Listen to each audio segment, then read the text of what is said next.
क्या Pacific rim का सबसे पावरफुल काइजू यानी मेगा काइजू मोस्टवर्स के किंग गिडोरा को हरा पाएगा? अब अगर तुम्हें पता नहीं है तो पैसिफिक रिम एंड मोस्टवर्स दोनों के ही राइट्स लेजेंडरी पिक्चर्स के पास है। तो इन फ्यूचर अगर दोनों का कोई क्रॉस ओवर इवेंट हो जाता है जिसमें हमें दोनों यूनिवर्स के मोस्टर्स आपस में लड़ते हुए नजर आए तो इसमें ज्यादा हैरानी नहीं होगी। तो ऐसे में क्या होता अगर पैसिफिक रिम का मेगा काइजू एंड मोस्टवर्स का किंग गिडोरा आज भी जिंदा होता और उन दोनों की फाइट होती, तो आखिर कौन जीतता? तो अब यार ये जानने से पहले कि दोनों में से कौन पावरफुल है और आखिर में कौन जीतता, उससे पहले हम ये समझ लेते हैं कि इन दोनों ही मोस्टर्स के फिर से जिंदा होने की क्या पॉसिबिलिटी है। तो सबसे पहले अगर बात करें किंग गिडोरा की, तो यार वैसे गिडोरा के पास एक ऐसी एबिलिटी थी जिसके कारण उसे मारना लगभग नेक्स्ट टू इम्पॉसिबल था, यानी उसकी strong healing and regenerating ability, जिसकी हेल्प से ये अपने बॉडी पार्ट्स को सिर्फ कुछ ही देर में फिर से उगा लेता। लेकिन जब ये बात गॉडजिला को पता चली कि गिडोरा अपने बॉडी पार्ट्स को फिर से रीजनरेट कर सकता है, तो उसने अपनी सारी पावर्स का यूज करके इतनी एक्सट्रीम लेवल हीट को जनरेट किया कि उससे गिडोरा की बॉडी का एक भी हिस्सा नहीं बचा। And that's why king of the monster वाले गिडोरा का तो इन फ्यूचर रिटर्न कर पाना नामुमकिन है। पर हाँ, ऐसे में एक ऐसा रास्ता है जिससे गिडोरा फिर से हमें दिख सकता है, लेकिन 2019 वाला नहीं, बल्कि एक बिल्कुल नया गिडोरा।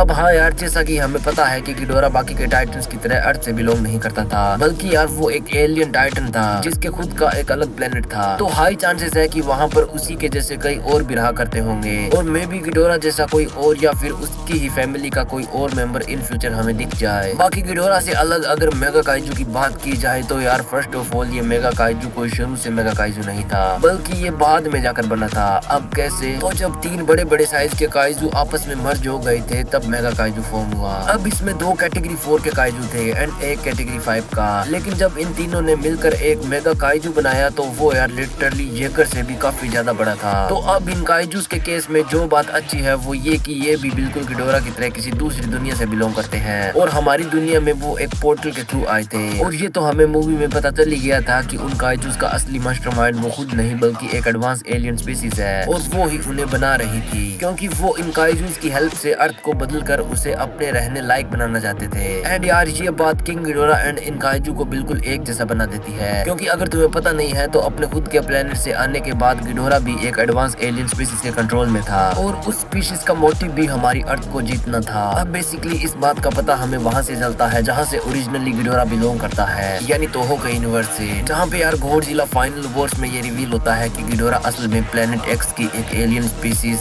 जिलियंस का भेजा गया एक मोस्टर था। But back to the topic, Pacific Rim के वो एलियंस भी फिर से वैसे ही कोई काइजूस भेज सकते हैं या फिर इस बार वो खुद मेगा काइजू को ही फॉर्म करके भेज सकते हैं, क्योंकि न्यूटन के माइंड के साथ लिंक्ड होने के कारण अब उन्हें भी पता चल गया होगा कि इन काइजूस को कैसे आपस में जोड़ा जाता है। तो अब इमेजिन कि इन फ्यूचर मोस्टवर्स के पैसिफिक ओशन में एक पोर्टल ओपन होता है जिसमें से मेगा काइजू बाहर निकलता है। बट यहाँ पे ट्विस्ट ये है कि ये पोर्टल मोस्टवर्स की किसी ऐसी टाइमलाइन में खुला है जहाँ पे मोस्टवर्स में गिडोरा अभी अभी अर्थ पे आया है, इसीलिए वो अपनी फुल पावर में है और अपना गॉडजिला अभी उतना ज्यादा पावरफुल नहीं है कि वो अकेले उसे हरा सके। अब इसीलिए वो बाकी के टाइटन्स की हेल्प मांगने जाएगा गिडोरा को हराने के लिए। लेकिन इसी बीच पैसिफिक ओशन से एक ऐसा मोस्टर बाहर आएगा जो कि यार इतना ज्यादा पावरफुल होगा कि वो एक के बाद एक सभी टाइटन्स को हरा देगा, और ऐसे में गॉडजिला भी उससे दूरी बनाकर ही रखेगा क्योंकि वो अभी उतना ज्यादा पावरफुल नहीं है कि मेगा काइजू को अकेले हरा सके। लेकिन ऐसे में इस मेगा काइजू का सामना मोस्टर जीरो गिडोरा से होगा और अब फाइनली इसे कोई अपने टक्कर का मिलेगा। तो गिडोरा सबसे पहले अपनी फिजिकल पावर से मेगा काइजू को हराने की कोशिश करेगा।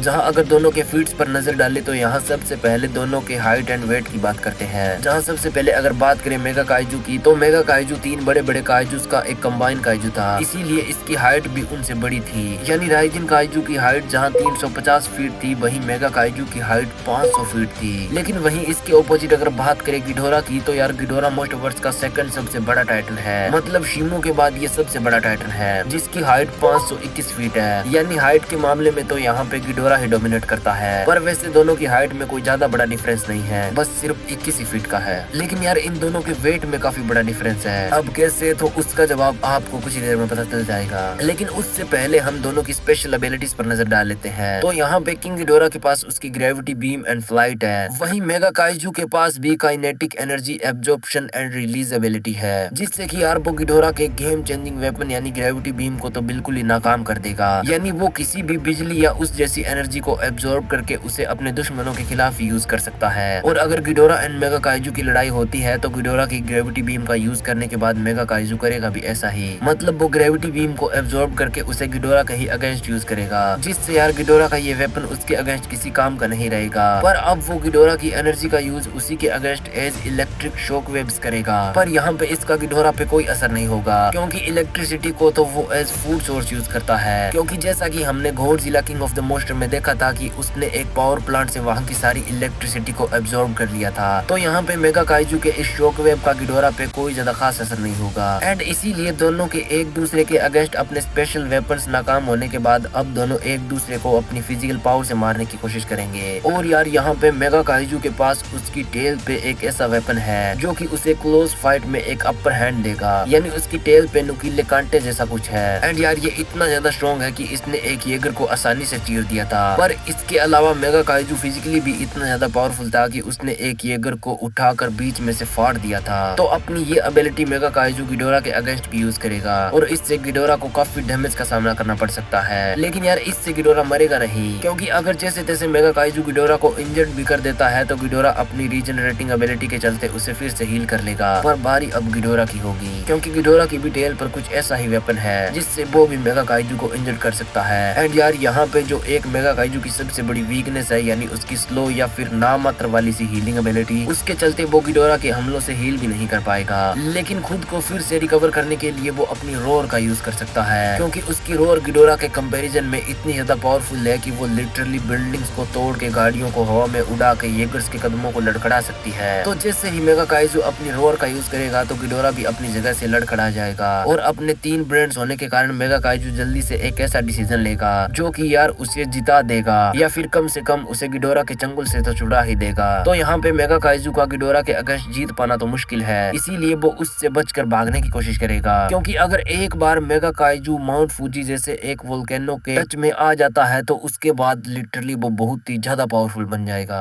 अब इसीलिए मेगा काइजू गिडोरा से बचकर माउंट फूजी की तरफ बढ़ने लगेगा। पर ये उसके लिए आसान नहीं होगा, क्योंकि जब मेगा काइजू और उसको कंट्रोल करने वाले एलियंस को पता चलेगा कि गिडोरा तो अब तक मेगा काइजू से खेल रहा था, तो उनके पैरों के नीचे से जमीन खिसक जाएगी। अब कैसे? तो यार भले ही गिडोरा ग्रेविटी बीम से मेगा काइजू को नहीं हरा पाया, लेकिन वो फिजिकली उससे बहुत ज्यादा स्ट्रॉन्ग है। अब कैसे? तो याद करो मैंने आपको शुरू में इन दोनों के वेट डिफरेंस का बताया था कि दोनों के वेट में जमीन आसमान का अंतर है। लाइक मेगा काइजू का वेट 7864 टन भारी है, जो कि सच में बहुत ज्यादा है। लेकिन यार गिडोरा के वेट के सामने तो ये कुछ भी नहीं है, क्योंकि उसका वेट 1,41,000 टन का है, मतलब मेगा काइजू से 20 टाइम्स ज्यादा। तो इसीलिए गिडोरा फिजिकली ही इतना ज्यादा पावरफुल है कि वो मेगा काइजू को पकड़ के बीच में से फाड़ दे। क्योंकि ये तो हमने पैसिफिक रिम अपराइजिंग में देखा ही था कि ह्यूमंस के बनाए हुए येगर्स के वेपन्स भी मेगा काइजू को डैमेज दे रहे थे। वहीं गिडोरा जैसे टाइटन पे तो ह्यूमन हिस्ट्री के अब तक के सबसे पावरफुल वेपन यानी न्यूक्लियर वेपन्स का भी कोई असर नहीं होगा। तो ऐसे में जब मेगा काइजू गिडोरा से बचकर भागेगा तो गिडोरा अपनी फ्लाइंग एबिलिटी के चलते उसे पकड़ लेगा, और जब वो उसके साथ खेल के थक गया होगा तो वो अपने उस मूव का इस्तेमाल करेगा जिसका इस्तेमाल उसने गोडजिला के अगेंस्ट भी किया था, यानी अर्थ के अपर एटमॉस्फेयर में ले जाके वहां से उसे नीचे फेंक देना। एंड यार जब गोडजिला भी इससे अधमरा हो गया था तो मेगा काइजू का तो यहाँ से बचने का कोई सवाल ही नहीं है, क्योंकि पैसिफिक रिम अपराइजिंग में भी ह्यूमंस ने कुछ ऐसा ही किया था। लेकिन खुद मेगा काइजू को ऊपर ले जाने की बजाय वो जिप्सी को ऊपर ले गए थे और वहां से उन्होंने सीधा उसे मेगा काइजू पे गिरा दिया था, जिससे उसका दी एंड हो गया था। तो जब गिडोरा खुद मेगा काइजू को वहां से नीचे फेंकेगा तो उसके बचने का कोई भी सवाल नहीं पैदा होगा, और यहाँ पे उन एलियंस को भी पता चल जाएगा कि ये हमने किसी गलत यूनिवर्स को चुन लिया है, क्योंकि यहाँ तो हमसे भी खतरनाक मॉन्स्टर्स रहते हैं। बाकी यार तुम्हें क्या लगता है कि क्या मेगा काइजू कौन को हरा पाएगा या फिर नहीं? चलो अपने अपने जवाब कमेंट्स में बताओ। बाकी यार लाइक कर देना अगर अभी तक नहीं किया है तो। और हाँ, मेगा काइजू से अलग क्या -1 वाला गोडजिला कौन को हरा पाएगा, तो इसका जवाब तुम्हें इस वीडियो में मिल जाएगा, और ये वीडियो तुम्हें एंड स्क्रीन में मिल जाएगी।